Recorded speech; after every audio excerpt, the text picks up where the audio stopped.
Every business must have all these 5 parts and the other 3 that you see below those 5. Now, this is a quick introduction of what we're going to be looking at in the other mental models for the various components of a business. The whole idea of this course is to use mental models because mental models are the easiest way to get your mind to focus on doing the right thing. Reading books is all great, attending seminars and everything is all great, but the problem is that the mind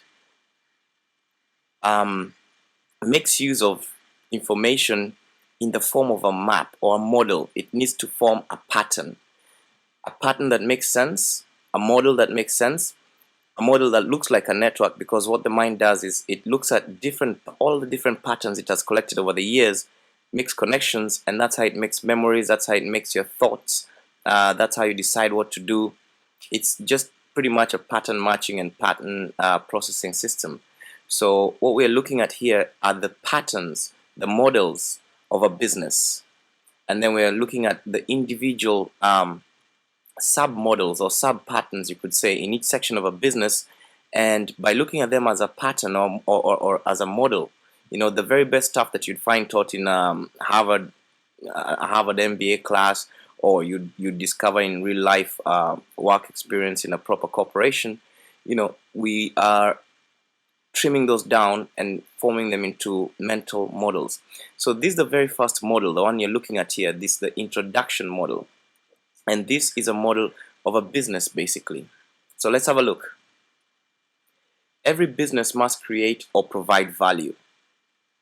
That makes sense. I mean, if you don't create or provide value, you're not going to have customers, and a reason why those customers should pay you anything. And then you have to market that value, because just the fact that you have value doesn't mean that people know you have it. So you have to make the people know that you have it, and then you have to make them desire to acquire it. So we'll open all these sections up in a minute. We just want to have an overall idea for now. And then you have to make sales. Once you've got people's attention and they have the desire, then you have to take the next step, which is now having a transaction happen. They give you money and they expect that you deliver the value, which comes to step 4. That's where you deliver the value. Sometimes as simple as handing over a package over the counter, sometimes a bit more complicated than that. But still, delivering value has certain models that we can study that will work for almost all businesses. Then you have finance. Every business has to deal with money. In fact, that's one big reason, among several others, that people get into business. Maybe it's their passion and everything, but at the end of the day, they will either have to deal with money or they will love dealing with money. It doesn't matter. Finance has very predefined templates that we can look at that will apply for businesses of various sizes. The components, the frameworks are the same for almost all businesses. As you can see here, we've defined very quickly in 5 steps the framework of just about every business, the things that the business must have. Yeah. Now, the business, not all of them, but some of them or many of them, will need to employ people to carry out these 5 functions. Sometimes it's the one-man show, the one-woman show, and that person is the everything, which is not always advisable, but some people like it like that. Although then you wouldn't define it as a true business. If it's a one-person show, then it's not really a true business, because a true business should be able to run without the owner. But anyways, so there's a whole thing about employing people, and as you can imagine, human resources is a course that you could go to college for and do a master's degree on. So we're not going to be looking at the tiny specifics of the regional differences or cultural differences between Asia and Europe or things like that. What we're going to be looking at models that help you get the right people, but mostly communicate and work with them in effective ways. Just simple models. See, that's the point. Once you have the model, then you can attach all sorts of advanced or extras to it, or you can just work with a model. The model itself allows you to work using common sense. So we'll look at some models in a bit, but let's keep going. So once you've got employed people, or even if you choose not to, you need to systemize it to make it a true business. Because before you systemize it, then it's not a true business, it's something that you sort of do. But once you systemize it, you've systemized the creating and providing of the value, the marketing of it, making sales, delivery, finance, and even some aspects of people. The system connects all these parts together and makes them run seamlessly and properly, and it gives you the chance to improve your business very easily, scale it, make it bigger, and even walk away from it when you want to. To give you a clear idea of what that means, compare a McDonald's restaurant with you know a corner store hamburger place. Maybe the burgers at the corner store place taste better, but because of the system, McDonald's can scale, grow, franchise, walk away from it, and that sort of stuff. And any business can be systemized. Systems do not need to be complicated. They can be simple, super simple. So it's something that works for every business. And finally, in this model, there is you. Okay, you're either the person who started this business, or you work somewhere in here. So let's look at what we'll be looking at in each part. In creating and providing value, we're going to look at models for discovering what our strengths and passions are and which ones are economically viable, how to find a market and then build a business, because that's the right approach. You don't want to build a business and then try and see if there's a market for it. So in each of these models, we're going to look at quick, simple templates that immediately make you go, aha. Okay, so it's not going to be like a talking head video where we just talk through concepts. We're going to be looking at fundamental ideas behind such a thing as, let's say, finding a market.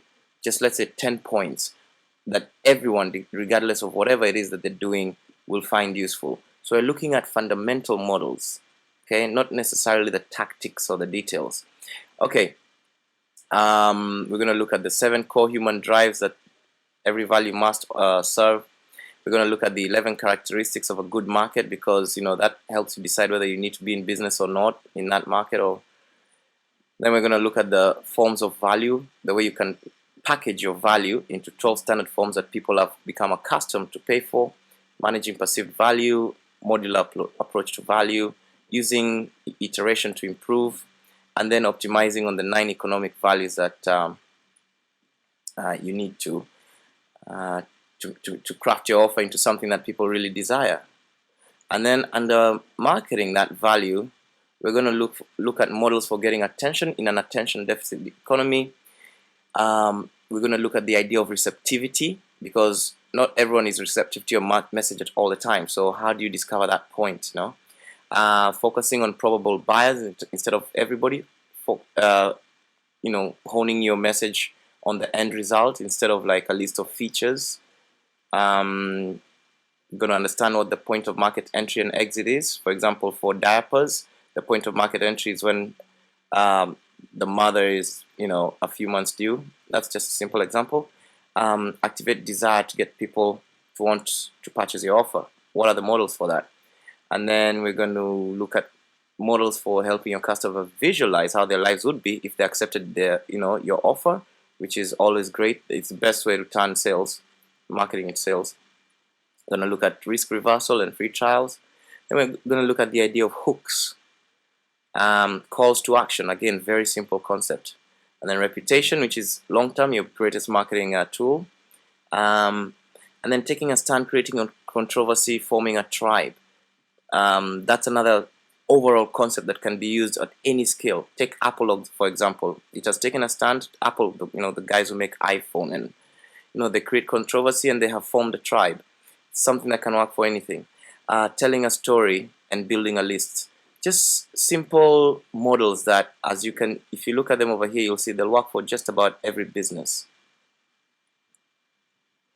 Then in sales, we're going to look at building trust, building common ground, supporting prices with great reasons why, the 4 ways to help you determine or justify your prices, testing your price for different market responses and people profiles, overcoming barriers to purchase, using value-based selling, exclusivity, negotiations, and then the whole simple concept of give, and then ask.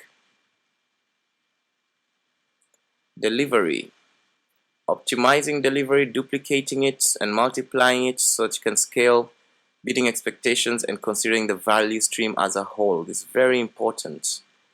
It's very counterintuitive, but very important. All the great businesses do it, but it's very counterintuitive.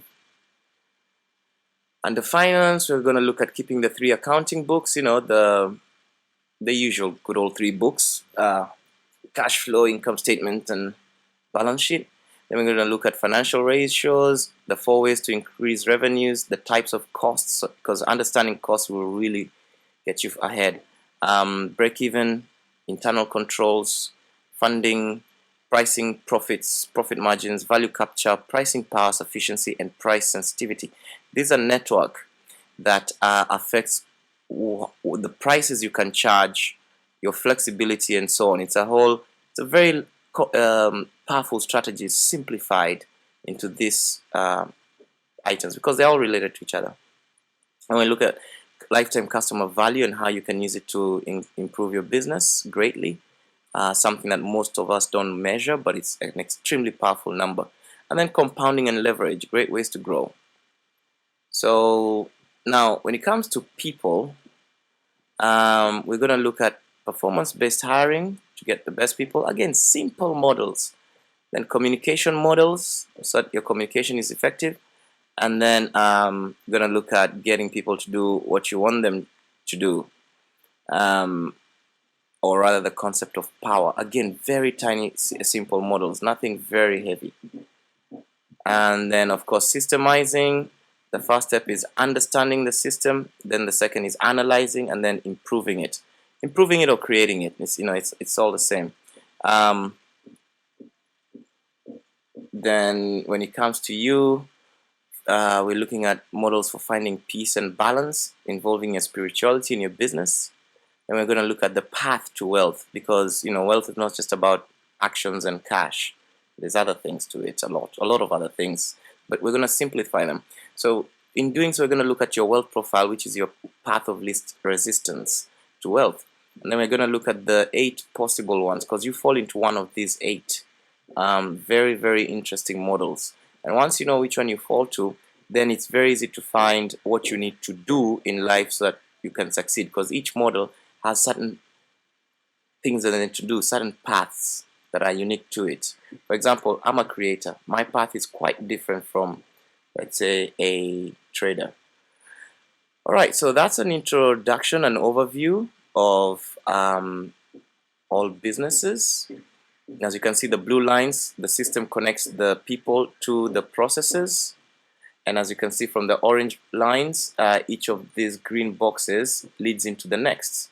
Value to market, to sales, to delivery, finance, and background again.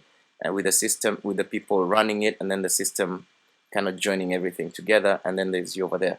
So now that you've gone through the introduction, I think you have understood why we're using models, because, for example, when you look at this screen, you can easily summarize a business, what a business is, with this model. You don't have to remember a lot. It's a simple model that works for your mind. So now we'll get into it and look at all the others. Thank you for your time.